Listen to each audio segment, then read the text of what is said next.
Fuck, my own fucking sense of quality means I have to make this video properly. Toradora, a classic shit show.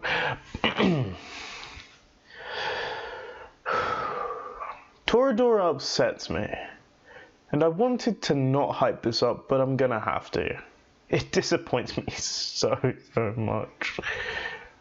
Toradora is many people's favourite anime, and I don't blame them for liking it because for the majority of it, it was entertaining. The characters are fun to watch, for the most part, and have some great interactions. This goes against everything my rage, my wrath, wants me to think. A red mist that makes the most mediocre anime with a worse ending seem like an eldritch horror. Honestly, my true opinions is that it is on par with Darling in the Franxx. I'll explain that when we get to the conclusion of this video.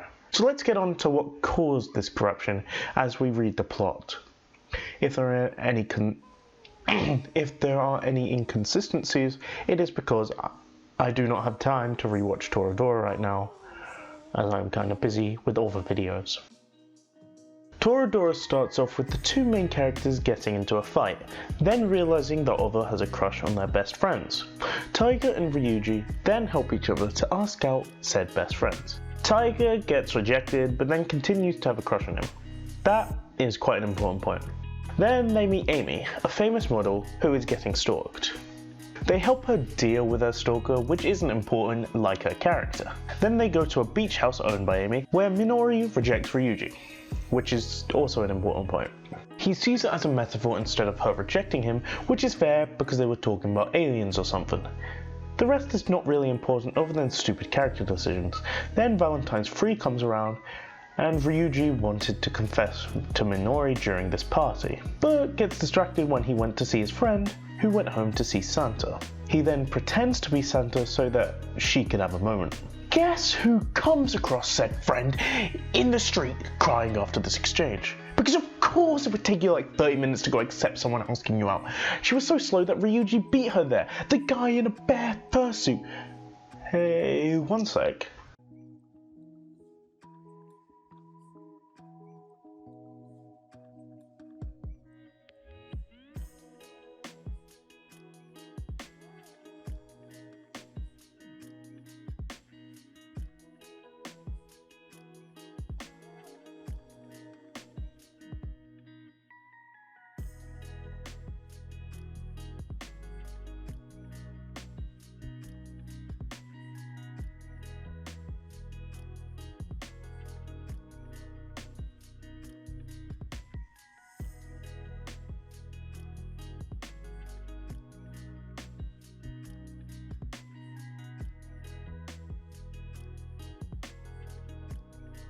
Yeah, they're hard to run it. I am definitely not sus because I said that now or anything. Minori obviously said no. Then they all go on a school trip to go skiing. It doesn't matter, but just know that Taiga accidentally told Ryuji that she likes him. Ryuji then parades about pretending that he didn't hear her until Chickenless Valentine's, where he gets called up by Minori, who just realized that he was doing that. Then Taiga runs away, which is quite reasonable. Then something happens that I can't remember, which ends up with Taiga and Ryuji getting into a fight with their own mothers. Then they fall off a bridge into a shallow river. Damn, I wish they got a silent voiced. Then they come up with a genius plan of eloping, even though Ryuji had a crush on his fiance's best friend up until like 2 hours ago. Nothing else matters for my criticism, but she does go with her mum, and then apparently has triplets with Ryuji in the light novel.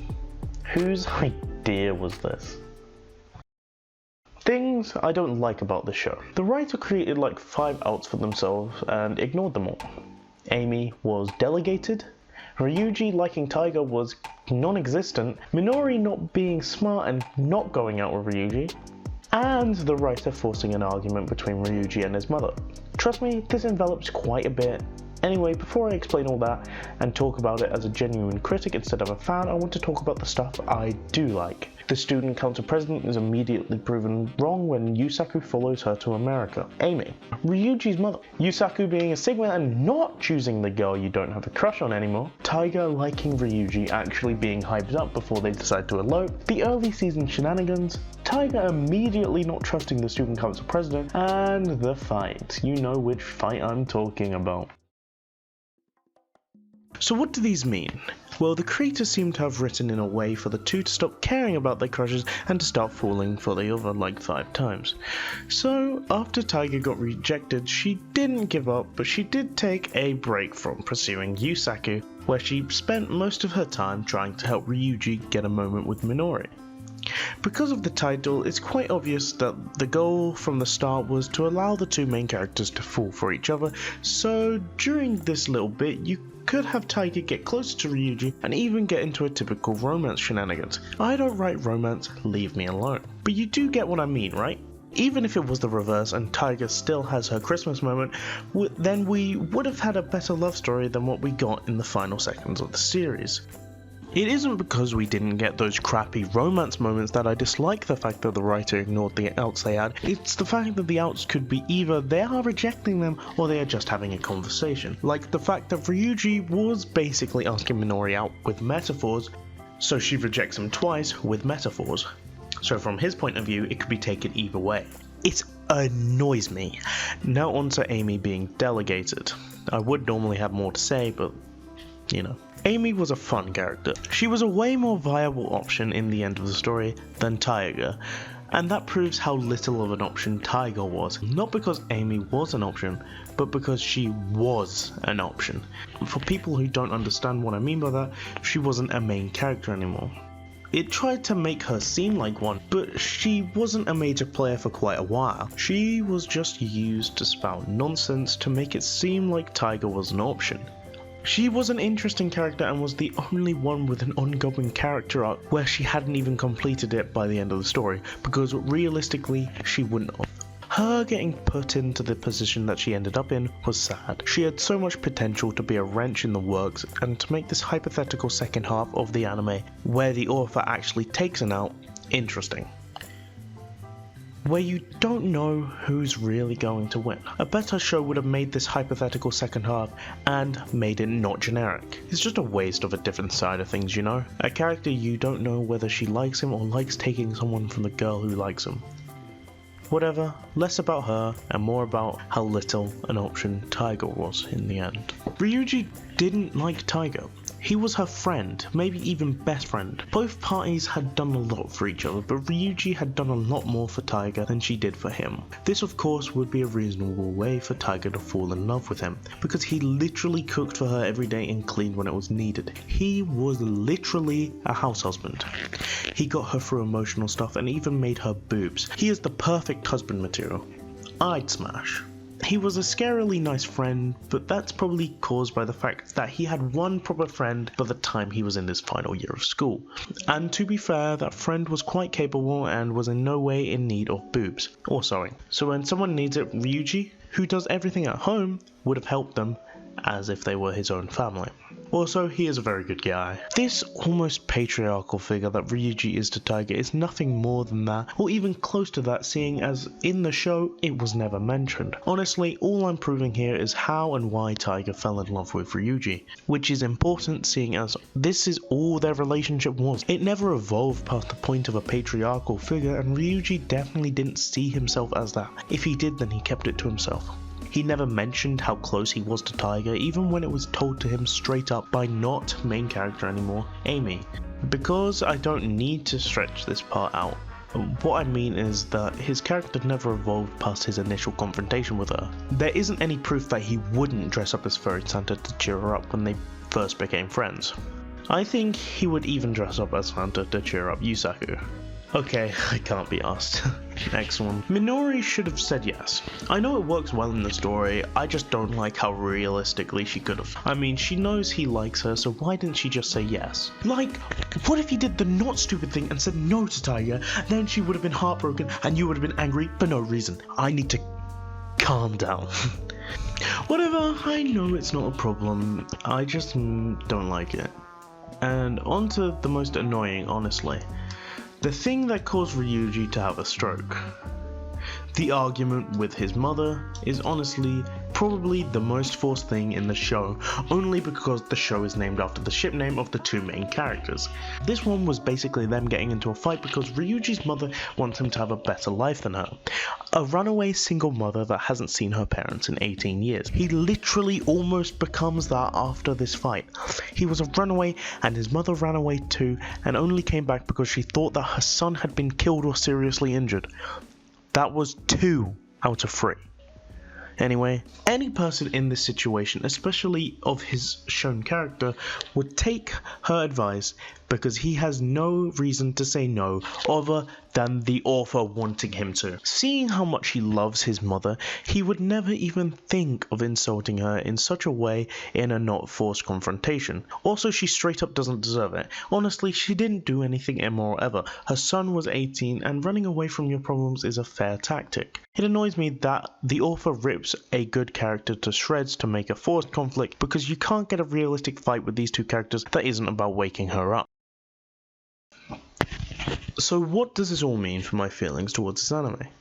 As I said earlier, I compare it to something like Darling in the Franxx, which is a little unfair on Toradora's part. Even though I believe the major problems with this anime comes from the ending, like Darling in the Franxx, Toradora is quite entertaining before this point.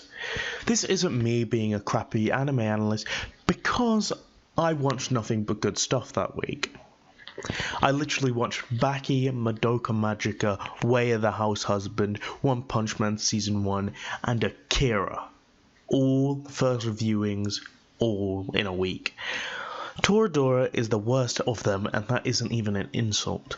Darling in the Franxx is not even comparable. I compared them because of their endings. Ava Clone has about 1 or 2 good episodes if you're being lenient and you know what that first episode is. My good friend, It Depends, would have something to say about that, but he deleted his video and I can't find him. Toradora had consistently good to decent episodes from the entertaining side of things. The endings are on par with each other on how pissed I feel about the both of them. That might be because I haven't watched Darling in the Franxx since it came out, but I'm still angry. I'm not supposed to be comparing this anime with some seasonal shit show that came out in 2018. My feelings on this anime are clear by now. I don't like it. I don't like it. I would never recommend it unless you want to see how anime was back then. It came out before Madoka Magica. I believe it's from the lack of character evolution from certain characters and a seemingly rushed ending that fucks so much shit up is the deciding factor for me. An ending can drive people to think school days. Fucking hell. Fucking hell, mate. Never mind, shiver. It's just like my script. What I was trying to say is that an ending is one of the things that, if not done greatly or even satisfyingly, can rip apart a fandom. I don't know how the anime onlys are reacting to Attack on Titan, seeing as I'm not from the future and I haven't been keeping up with the anime since, well, Sasha in the manga. I don't like that ending. I'm going to be honest. I think the Attack on Titan ending lowers the anime for a bit. It's still one of the greats. In fact, I would call it the greatest, one of the greatest of our generation. But the ending kind of lowers it for me. Shit, this is supposed to be a conclusion. The ending wasn't satisfactory or even good. And some rush moments into more rush moments cause so much shit that makes me just want to hate it so much. Okay, bye. I'm gonna go play Tetris. I can't even do the joke about me picking up Tetris, but I can pick up my fucking 2-piece. Anyway, I'll see ya. Bye.